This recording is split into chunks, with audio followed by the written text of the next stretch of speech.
ಈ ಕ್ಷಣಕ್ಕೆ ರಘು ಸರ್ನ ಹೇಗೆ ನೆನಪು ಮಾಡ್ಕೊಳ್ತೀರಿ ತಾವು ಅಂತ? ತುಂಬ ದುಃಖ ಆಗುತ್ತೆ ಮೇಡಮ್. ಯಾಕಂದರೆ ನನ್ನ ಅವರ ಸಂಬಂಧ ಸುಮಾರು 38 ವರ್ಷದಿಂದ ನನ್ನ ಅವರ ಸಂಬಂಧ. ನಾನು ಅವಾಗ 1988 ಇರ್ಬೋದು. ಅಲ್ಲಿ ಜೈಲರ್ ಜಗನ್ನಾಥ್ ಅಂತ ಒಂದು ಸಿನಿಮಾ ಸ್ಟಾರ್ಟ್ ಮಾಡಿದ್ರು. ಸೊ ನಾನು ಅದಕ್ಕೆ ಅಸಿಸ್ಟೆಂಟ್ ಡೈರೆಕ್ಟರ್ ಆಗ್ಬೋದೆ. ಸೊ ಅಲ್ಲಿಂದ ನಿರಂತರ ಅವ್ರ ಜೊತೆ ಒಂದು 10-12 ಸಿನಿಮಾ ನಾನು ಕೋ ಡೈರೆಕ್ಟರ್ ಕೆಲಸ ಮಾಡಿದೆ. ನನ್ನ ಜೀವನದಲ್ಲಿ ನಾನು ತುಂಬ ಜನ ನಿರ್ದೇಶಕರ ಕೆಲಸ ಮಾಡಿದ್ದೀನಿ. ಎಲ್ಲರೂ ಇಷ್ಟ ಆಗ್ತಾರೆ. ಬಟ್ ಅದರಲ್ಲಿ ವಿಶೇಷತೆ, ನಮ್ಮ ಇಟ್ಟಿರುವ ವಿಶೇಷತೆ ಏನಂದರೆ ಒಬ್ಬ ಪ್ರಾಮಾಣಿಕತೆ, ಶಿಸ್ತುಬದ್ಧ, ಅಷ್ಟು ಡೈನಾಮಿಕ್, ಒಂದು ಶಿಸ್ತು ಅಲ್ಲಿ ನಂಬರ್ 1. ಅವ್ರ ನೋಡಿ ಕಲ್ತಿದ್ದು ತುಂಬ ಇದೆ ಅಂತ ಒಬ್ಬ ನಿರ್ದೇಶಕರು ಕಳ್ಕೊಂಡಿರೋದು ನಿಜಕ್ಕೂ ನಮ್ಮ ಕನ್ನಡ ಚಿತ್ರರಂಗಕ್ಕೆ ಒಂದು ಬರೆಸಲಾಗುವಂಥ ದುಃಖ ಮೇಡಮ್. ತುಂಬ ಬೇಸರ ಆಗುತ್ತೆ. ಆ್ಯಂಡ್ ಮೋರವರು ವರ್ಕೋಹಾಲಿಕ್ ಅಂತಂದರೆ ರಾಕ್ಷಸ ಕೆಲಸದಲ್ಲಿ. ಹಾಗೆ ಆಗಿನ ಟೈಮಲ್ಲಿ ಅವರು ಅಂತಿಮ ತೀರ್ಪು ಅಂತ ಒಂದು ಸಿನಿಮಾ ಮಾಡ್ತಾಯಿದ್ರು. ಆಗಿನ ಟೈಮಲ್ಲಿ ಅವರು ಚೆನ್ನೈಗೂ ಬೆಂಗಳೂರು ಚೆನ್ನೈಗೆ ಎವ್ರಿ ಡೇ ಫ್ಲೈಟ್ ಆಡಿದ್ರು. ಅಂದರೆ ಅಷ್ಟು ಬ್ಯುಸಿಯೆಸ್ಟ್ ಡೈರೆಕ್ಟರ್ ಅವರು. ಸೊ ಅದರಿಂದ ಆ ಕಾರಣದಿಂದಾಗಿ ಅಂಬರೀಷ್ ಚಿತ್ರಗಳು ಆಲ್ಮೋಸ್ಟ್ 28 ಚಿತ್ರಗಳು ಅವರು ಸತತವಾಗಿ ಅಂಬರೀಷ್ ಪಿಕ್ಚರ್ ಡೈರೆಕ್ಟ್ ಮಾಡಿದ್ರು. ತದನಂತರ ಸಿನಿಮಾ ಇನ್ನೂ ಸುಮಾರು ಪಿಕ್ಚರ್ ಮಾಡಿದ್ದಾರೆ. ಹಿಂದಿಲಿ ಮೇರಿ ಅದಾಲತ್ ಅಂತ ಒಂದು ಸಿನಿಮಾ ಮಾಡಿದ್ರು. ಅರ್ಜುನ್ ಸರ್ಜಾ ಒಂದು ಆಶಾ ಅಂತ ಸಿನಿಮಾ ಅಂತ ಅದು ರಿಮೇಕ್ ಮಾಡಿದ್ರು. ಸೊ ಹೀಗೆ ಅವರ ಒಂದು ವೃತ್ತಿ ಬದುಕು ನಿರಂತರವಾಗಿ ಬೆಳೀತಾ ಬಂತು. ಇತ್ತೀಚೆಗೆ ಅವರೊಂದು 12-13 ವರ್ಷದಿಂದ ಅನಾರೋಗ್ಯ ತುತ್ತಾಗಿದ್ರು. ಕಿಡ್ನಿ ಫೇಲ್ಯೂರ್ ಆಗಿತ್ತು.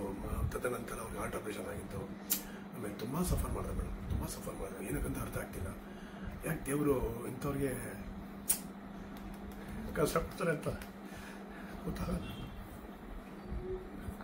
ಸರ್, ನೀವು ಅವರೊಟ್ಟಿಗೆ ಸುಮಾರು ಎಷ್ಟು ಸಿನಿಮಾಗಳಿಗೆ ಕೋ ಡೈರೆಕ್ಟರ್ ಕೆಲಸ ಮಾಡಿದೆ ಸರ್? 10 ಸಿನಿಮಾ ಮಾಡಿದೆ.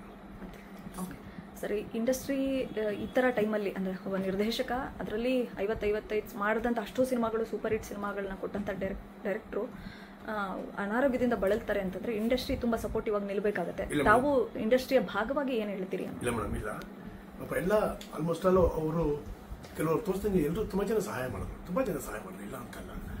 ನಮ್ಮ ಚೇಂಬರಿಂದ ಮಾಡಿದ್ರು, ನಮ್ಮ ಅಂಬರೀಷ್ ಅವ್ರು ಮಾಡಿದ್ರು, ನಮ್ಮ ಅಕಾಡೆಮಿಯಿಂದ ಮಾಡಿದ್ರು, ಆ್ಯಂಡ್ ನಮ್ಮ ಗಿರಿಜಾ ಲೋಕೇಶ್ ಅವ್ರು ಮಾಡಿದ್ರು. ಸುಮಾರು ಜನ ತುಂಬ ಜನ ಸಹಾಯ ಮಾಡಿದ್ರು. ಬಟ್ ಆದರೂ ಏನಂತ ಅಂದರೆ ನೋಡಿ, ಇದು ಈ ಕಾಯಿಲೆ ಹೆಂಗಂತ ಅಂದರೆ ಎಷ್ಟಿದ್ರು ಸಾಲದು.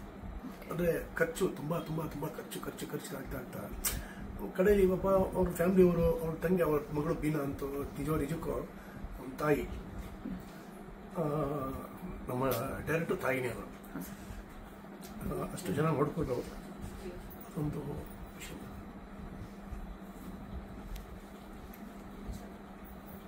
ಸರ್, ನಿಮ್ಮನ್ನು ಕಣ್ಣೀರಾಗಿಸೋ ಉದ್ದೇಶ ಇಲ್ಲ. ಬಟ್ ಗುರುಗಳೇ ನಿಮ್ಮ ಪಾಲಿಗೆ ಅವರು ಇನ್ಮೇಲೆ ಇನ್ನಿಲ್ಲ ಅನ್ನೋವಂಥ ಸತ್ಯವನ್ನು ಅರಗಿಸ್ಕೊಳ್ಳೋದು ಕಷ್ಟನೇ. ಬಟ್ ಯಾವ ಕ್ಷಣವನ್ನು ನೀವು ಈ ಕ್ಷಣ ರೀಕಾಲ್ ಮಾಡ್ಕೊಳ್ಳೋದಕ್ಕೆ ಇಷ್ಟಪಡ್ತೀರಾ ಅನ್ನೋದು? ನಮ್ಮ ಜನರಲ್ ಆಗಿ ನಾನು ವೀಕ್ಲಿ ಒಂದು ಫೋನ್, ವಾರಕ್ಕೊಂದ್ಸತಿ ಫೋನ್ ಮಾಡ್ತಾ ಇದ್ದೆ, 15 ಒಂದ್ಸತಿ ಫೋನ್ ಮಾಡ್ತಾ ಇದ್ದೆ, ತಿಂಗಳು ಒಂದ್ಸತಿ ಬಂದು ಹೋಗ್ತಾ ಇದೆ. ಸಿನಿಮಾ ಇಂಡಸ್ಟ್ರಿ ನನಗೆ ಬಿಟ್ಟರೆ ಅವ್ರಿಗೆ ಯಾರ ಸಂಪರ್ಕನೂ ಇಟ್ಕೊಂಡಿರಲಿಲ್ಲ, ಯಾರು ಫೋನ್ ರಿಸೀವ್ ಮಾಡ್ತಿರಲಿಲ್ಲ. ಯಾಕಂದರೆ ಅವ್ರಿಗೆ ತುಂಬ ದುಃಖ ಆಗಿರ್ಬೋದು. ನೋಡಿ, ಎಷ್ಟು ಜನ ಕೆಲಸ ಮಾಡಿದ್ದಾರೆ ಅವ್ರ ಜೊತೆ, ಸುಮಾರು ಜನ ಕೆಲಸ. ಬಟ್ ಯಾರು ಅವ್ರಿಗೆ ಸಪೋರ್ಟ್ ನಿಲ್ಲಿಲ್ಲ. ಕೆಲವು ನಿಂತರು, ಕೆಲವು ಕಲಾವಿದರುಗಳು ಯಾರು ಬಂದು ಸಪೋರ್ಟ್ ನಿಂತಿಲ್ಲ. ಅದು ತುಂಬ ಒಂದು ಬೇಸರ ತರೋಂಥ ಸಂಗತಿ. ಯಾಕಂದರೆ ಅವರು ಆಗಿನ ಟೈಮಲ್ಲಿ ಪೀಕ್ ಆಗಿರೋ ಟೈಮಲ್ಲಿ ಎಷ್ಟು ಜನ ಕಲಾವಿದರನ್ನ ಬಳಸ್ಕೊಡ್ತಾ ಇದ್ರು ಅಂತ ನಿಜವೂ ನೋಡೋಕ್ಕೆ ಒಂದು ಖುಷಿ ಆಗೋದು. ಸಿನಿಮಾ ಅಷ್ಟು ಜನ ಕಲಾವಿದರುಗಳು ಇರ್ತಿದ್ರು.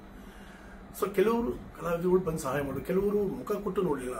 ಅದೊಂದು ತುಂಬ ದುಃಖ ತರುವಂಥ ವಿಷಯ, ತುಂಬ ದುಃಖ ಆಗುತ್ತೆ. ಯಾಕಂದರೆ ನೋಡಿ, ನಮ್ಮ ಇಂಡಸ್ಟ್ರಿ ದೌರ್ಭಾಗ್ಯ ನನಗೆ ಅನಿಸುತ್ತೆ. ಪಾಪ ನಿಜವಾಗ್ಲೂ ಈ ತಂತ್ರಜ್ಞರು, ಈ ಡೈರೆಕ್ಟರ್ಗಳು ಎಲೆ ಮರೆಕಾಯ್ತಾರೆ, ಹಾಗೆ ಹೋಗ್ಬಿಡ್ತಾರೆ. ಲೈಮ್ ಲೈಟ್ ಬರೋದೇ ಇಲ್ಲ ಅವರು. ಅಳ್ಬೇಡಿ ಸರ್, ಸಿನಿಮಾಗೋಸ್ಕರ ಇಡೀ ಮನೆ ಮಠನ ಕಳ್ಕೊಂಡ್ರು ಅನ್ನೋಂಥ ವಿಚಾರಗಳು ಕೂಡ ಗೊತ್ತಾಗ್ತಾ ಇದೆ. ಸೊ ನಿಮ್ಮ ಗುರುಗಳು ಅವ್ರಿಗೆ ಮಾಡ್ಕೊಳ್ಳೋದಕ್ಕಿಂತ ಸಿನಿಮಾಗೆ ಮಾಡೋದೇ ಹೆಚ್ಚಾಗೋಯ್ತು.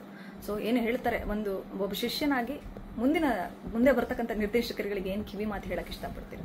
ಏನಂದ್ರೆ ನೋಡಿ, ಪ್ರತಿಯೊಂದು ಅವರವರ ಒಂದು ಹಣೆ ಬರ ಅದೃಷ್ಟದ ಮೇಲೆ ಜೀವನ ಸಾಗುತ್ತೆ ಅಂತ ಹೇಳ್ತಾರೆ. ಅದು ಎಷ್ಟು ಮಟ್ಟಕ್ಕೆ ಸತ್ಯ, ಅಷ್ಟು ಮಟ್ಟ ಅಂತ ಗೊತ್ತಿಲ್ಲ. ಬಟ್ ನಮ್ಮ ಗುರುಗಳು ಮಾತ್ರ ಇರೋಷ್ಟು ಸ್ವಾಭಿಮಾನಿಯಾಗಿ, ಒಬ್ಬ ಸ್ವಾವಲಂಬಿಯಾಗಿ ಬದುಕೋದು, ಅದೇ ಒಂದು ಖುಷಿ ಮೇಡಮ್. ಬಟ್ ಮುಂದಿನ ಪೀಳಿಗೆ ನಿರ್ದೇಶಕರುಗಳಿಗೆ ಏನೋ ಗೊತ್ತಿಲ್ಲ. ಫಸ್ಟ್ ಆಫ್ ಆಲ್ ಒಂದು ಶಿಸ್ತುಬದ್ಧವಾದ ಒಂದು ಜೀವನ ಇಟ್ಕೊಂಡ್ರೆ ಖಂಡಿತ ಯಶಸ್ಸು ಸಿಕ್ಕೇ ಸಿಗುತ್ತೆ ಮೇಡಮ್. ಹಾಗೆ ಆಗಲಿ. Thank you.